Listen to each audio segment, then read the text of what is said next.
এবার শেখ হাসিনার বাংলাদেশে ফেরা নিয়ে নতুন তথ্য দিলেন তার ছেলে সজীব ওয়াজেদ জয়। বাংলাদেশের সাবেক প্রধানমন্ত্রী শেখ হাসিনা গত 5ই আগস্ট ছাত্র জনতার তীব্র আন্দোলনের মুখে ক্ষমতাচ্যুত হন।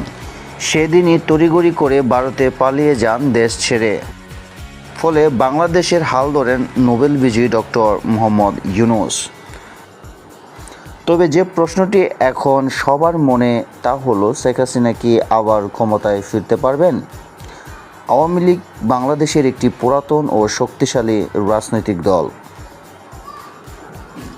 দলের এই বিপর্যয় মোকাবেলা করে কিভাবে এই দলটি আবার ক্ষমতায় আসবেন, তাই এখন জনগণের কাছে বড় প্রশ্ন।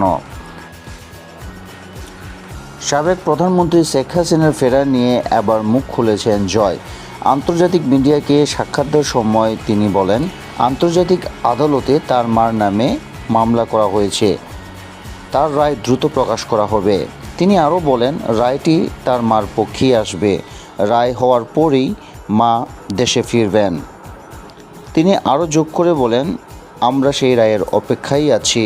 সজীব ওয়াজেদ জয় আরও যোগ করে বলেন, আন্তর্জাতিক আদালতে মার নামে যে মিথ্যা মামলাটি করা হয়েছে, এই মামলাটি দ্রুত নিষ্পত্তি হলেই মা অবশ্যই খুব দ্রুত দেশে ফিরবেন।